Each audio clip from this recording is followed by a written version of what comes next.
সকলকে আবারও আমন্ত্রণ ক্রিমিনাল জাস্টিস প্রোগ্রাম দেখবার জন্য। আমি সলিসিটর শাফিউল আজম এবং আমার সাথে আছেন আমার কলিগ জেরেমি বেনসন কিউসি। দর্শক, এই সেগমেন্টের আগে জেরেমি বেনসন কিউসি বলতেছিলেন আপনার কনফিসকেশনের উপরে। আমরা ওনার কাছে আবার ফিরে যাব। ওর আগে আমি একটা সংক্ষিপ্ত প্রশ্নের উত্তর দিব। সেটা হলো কি, can I change my criminal defence solicitors? যে আমি পুলিশ আমাকে যে সলিসিটার দিয়েছে আমি চেঞ্জ করতে চাই, আমি কি চেঞ্জ করতে পারবো কিনা? If your solicitors are being funded by legal aid, you will have to get the approval of the court for legal aid to be transferred to your new firm of solicitors. আপনার কোর্টের permission লাগবে আপনার যদি solicitor change করতে হয়, যদি আপনি legal এইডের মাধ্যমে থাকেন। You will usually have to give good reasons as to why you no longer want your current firm of solicitors to represent you. আপনাকে গুড রিজন দিতে হবে। আপনি চাইলেই আপনি সলিসিটার চেঞ্জ করতে পারবেন না। যে আপনার কি কারণে আপনি চেঞ্জ করতে চান, কোর্টে দরখাস্ত করতে হবে। দরখাস্তের মধ্যে আপনাকে ডিটেলস রিজন দিতে হবে এবং ওই রিজন যদি কোর্ট যদি জাজ যদি হ্যাপি থাকে তখন আপনি সলিসিটার চেঞ্জ করতে পারবেন। এটা কিন্তু আমি অনেক সময় বলেছি, কারণ অনেক সময় ক্লায়েন্টরা আমার কাছে আসে, ট্রায়ালের কাছাকাছি সময় চলে গেছে, এটা এইভাবে হয় না। The longer you leave a request to transfer solicitors, the greater chance you have of your application to transfer being refused. যদি আপনি বেশি দিন দেরি করেন তাহলে জাজ আপনাকে ট্রান্সফার দিবে না। অনেক সময় আমার কাছে আসে যে আজম সাহেব, আমরা আপনার কাছে আসতে চাই, আমাদের ট্রায়ালের তারিখ পড়ছে আর 2 সপ্তাহ পরে, আপনি চেঞ্জ করে নিয়ে আসেন সবগুলা। এটা এইভাবে হয় না। এটা ক্রিমিনাল ল একটা ডিফারেন্ট প্রসিজার ফলো করে, এটা কোর্টের পারমিশন লাগে। আপনি যদি ইমিগ্রেশন লয়ারের কাছে যান বা কনভেন্সিং বা ফ্যামিলি ল, ডিভোর্স ল, এরা আপনি সলিসিটার চেঞ্জ করতে পারেন যখন চায়। কিন্তু এখানে এই সমস্ত কেসে যখন লিগ্যাল এইড মাধ্যমে রিপ্রেজেন্টেড হন তখন আপনাকে কোর্টের পারমিশন ছাড়া আপনি সলিসিটার চেঞ্জ করতে পারবেন না। The longer you leave a request to transfer a solicitors, the greater chance you have of your application to transfer being refused. যদি আপনি একদম ট্রায়ালের 1 সপ্তাহ 2 সপ্তাহ বা আরও একটু আগে যদি আপনি চান তাহলে আপনাকে ট্রান্সফার করতে দিবে না। এই জন্য সবসময় আমি যেটা বলি যে ঠিক আছে, অনেকের ল্যাঙ্গুয়েজ ব্যারিয়ার আছে, ইংলিশ বুঝতে পারে না, পুলিশ যাকে দিয়েছে ওর সাথে মানে আপনার বসার সুযোগ ছিল, ওই পুলিশ স্টেশনে যদি আপনি ওই লয়ারকে যদি আপনার খুঁজে মানে বসার পরে মিটিং করার পরে যদি আপনার স্যাটিসফাইড যদি না হন, যদি আপনাকে পুলিশ বেইল দেয়, পুলিশ স্টেশন থেকে বের হওয়ার সাথে সাথেই আপনাকে খুঁজে বের করতে হবে আপনার চয়েসের সলিসিটার খুঁজে। আপনাকে দেখতে হবে specialist criminal defence solicitor, sorry excuse me, আপনাকে দেখতে হবে স্পেশালিস্ট ক্রিমিনাল ডিফেন্স সলিসিটার এবং গুগল সার্চ করে কারা ক্রিমিনাল লয়ের স্পেশালিস্ট সলিসিটার তাদেরকে খুঁজে বের করতে হবে এবং তাদের কাছে যেতে হবে। তখন আপনার আর কোর্টের পারমিশন লাগবে না। সুতরাং কোর্টে কেস যাওয়ার আগে আপনি যদি চেঞ্জ করেন, এবং সবচেয়ে ভালো সময় হলো কি পুলিশ স্টেশন থেকে বের হওয়ার সাথে সাথে আপনাকে চেষ্টা করতে হবে। তখন আপনার আর ওই দরখাস্ত করে কোর্টে দরখাস্ত করবেন এবং কোর্ট রিফিউজ করবে, ওই রিস্কটা আর নিতে হবে না। জেরেমি বেনসন কিউসি যেটা বলতেছিলেন কনফিসকেশনের উপরে, সংক্ষেপে আমি যেটা বলবো, কেউ যদি ড্রাগস, ফ্রড বা যে কোনো ক্রিমিনাল অ্যাক্টিভিটিসের থেকে কোনো বেনিফিট কনভিক্টেড হয়, তাইলে তারা যে বেনিফিট করেছে তাদের যদি সসম্পদ থাকে, ব্যাংকের সেভিংস থাকে অথবা অন্য কোনো অ্যাসেট থাকে, এগুলো পুলিশ আপনার রেস্ট্রেইন করবে। এগুলোর থেকে তার বেনিফিট কত করেছেন তারা একটা ক্যালকুলেট করে ওই পয়সাগুলো তারা রিকভার করার চেষ্টা করবে। তার সংক্ষেপে হইল কি, কেউ ক্রিমিনাল অ্যাক্টিভিটির পয়সা যেটা বেনিফিট করেছে সেটা তারা খেতে পারবে না, সেটা পুলিশ রিকভার করবে। এই যে রিকভারির যে একটা প্রসেস, এটাকে কনফিসকেশন প্রসিডিংস বলা হয়। Now another word you used, Jeremy, criminal lifestyle. Yes. It goes quite back up to 6 years, you mentioned. Well, if the court determines that the defendant has a criminal lifestyle as defined, the effects are very serious. What happens is that there is an assumption or a number of assumptions that any property that the defendant has obtained during the 6 years prior to the beginning of proceedings was obtained as a result of criminal conduct, that any property held by the defendant at any time within the 6 years preceding the day of the proceedings starting is as a result of general criminal conduct, and any expenditure incurred by the defendant in the 6 years preceding the beginning of proceedings comes from general criminal conduct. So those are the assumptions. So basically, any money or asset or property that has come into the defendant's possession in those 6 years, the court starts off by saying, well, we are allowed to assume that that all comes from criminal activity. And then the burden shifts to the defendant to disprove that. So it's unusual in criminal proceedings because the burden is on the defendant and not on the prosecution. And he or she has to prove to the court on the balance of probabilities that all the income or all the property was obtained from legitimate sources. And so you can imagine the amount of detailed work that has to be carried out going back over the previous 6-year period to try and show that the assets and the income came from legitimate income.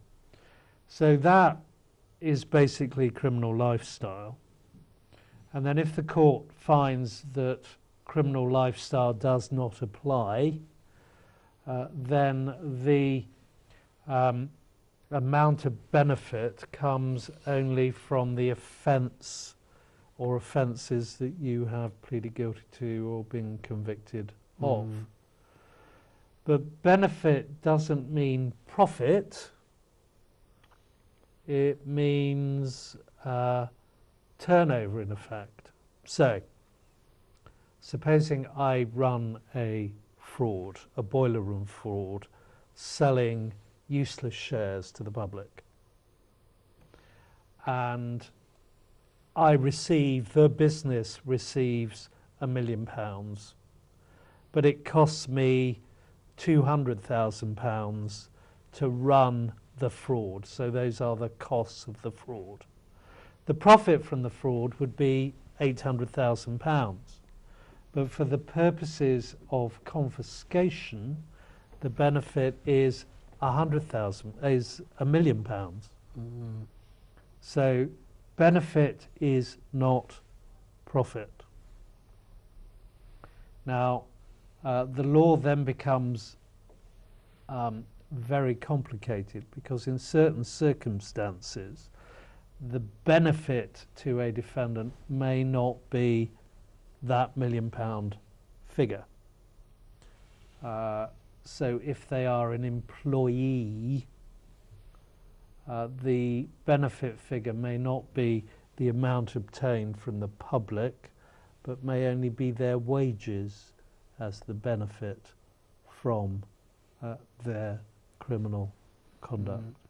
But the law is very, very complicated. And so much depends on the actual factual circumstances. It then becomes more complicated when you have more than one defendant, because supposing you have 2 defendants running this boiler room fraud, selling useless shares to the public, the benefit is a joint benefit of £1 million to each of them.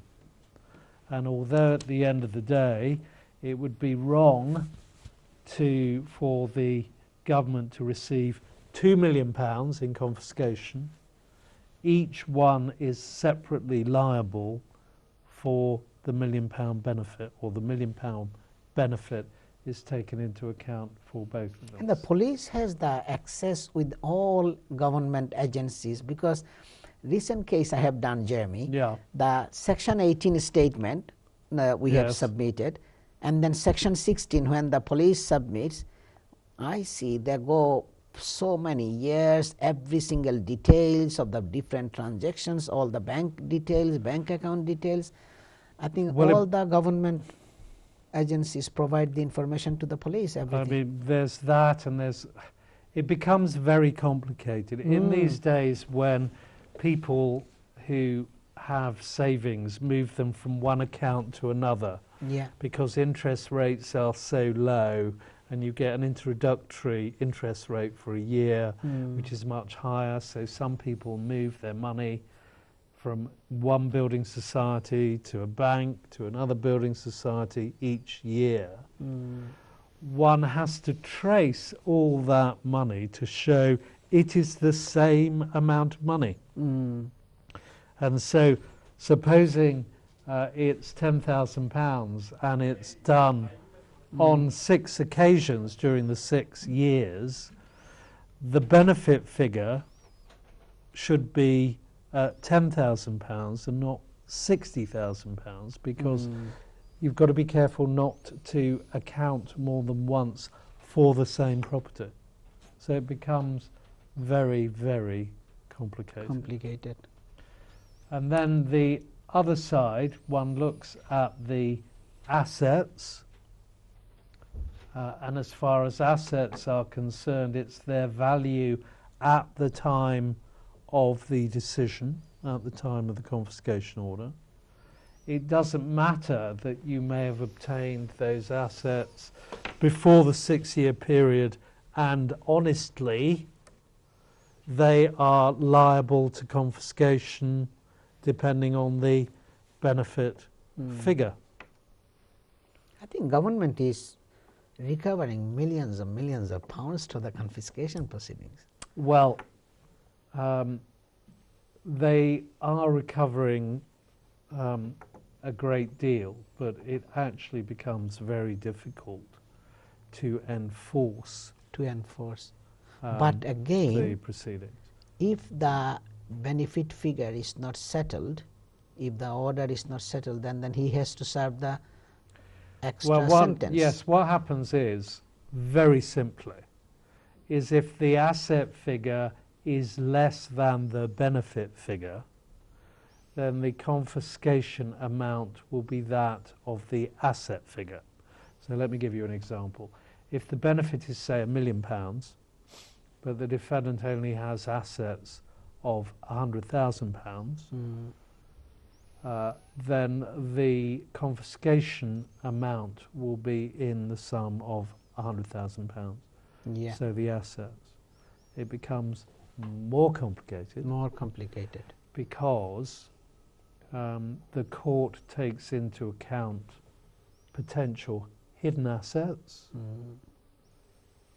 So, for example, if there is a fraud of £1 million and £1 million has gone through the defendant's bank account and been withdrawn in cash, the prosecution will say, well, the defendant's got hidden assets, that cash has gone somewhere, and he won't tell us where it's gone. Therefore, we say the court should assume that he's got £1 million in assets. So the asset figure will be £1 million rather than zero. And then you have something called tainted gifts, which is where a defendant disposes of his assets, either gives them away or sells them for an amount which is much less than their true value. The court can say, well, terribly sorry, but although you've given the asset away, we say it's still your asset, and therefore the amount of the asset figure, and therefore the amount of the confiscation order, will be higher than the actual value of the assets you have in your possession. And then, as you rightly said, there is an alternative if you don't pay, and it goes up to a maximum of 14 years. And if you don't pay, you have to serve that period of time, the default period as it's called. Yeah, thank you, Jeremy. I think we have finished our time now. Okay. Thank you very much for explaining. দর্শক, আপনারা শুনছেন Jeremy Benson কিউসির কাছে সে কনফিসকেশন প্রসিডিংসের উপরে খুবই complicated কনফিসকেশন ম্যাটারগুলো হয়, এবং উনি বলতেছিলেন ক্রিমিনাল লাইফস্টাইলটা কীরকম হয় গত 6 বছর ধরে, তা আপনার এগুলো সবগুলোর হিসাব নিকাশ চাইবে, ভেরি কমপ্লেক্স ম্যাটার্স। দর্শক, আজ আমাদের সময় প্রায় শেষ হয়ে গেছে। আজকের প্রোগ্রামটি আবার পুনঃপ্রচার করা হবে নেক্সট সানডেতে দুপুর 12:30 থেকে 2টা, ঠিক একই সময়ে। তাছাড়া আজাম অ্যান্ড কো সলিসিটরসের ফেসবুক এবং ইউটিউব চ্যানেলেও প্রোগ্রামটি আপলোড করা হবে। সবাই ভালো থাকুন, সুস্থ থাকুন, এবং সকলের প্রতি আমার শুভকামনা থাকলো। আসসালামু আলাইকুম।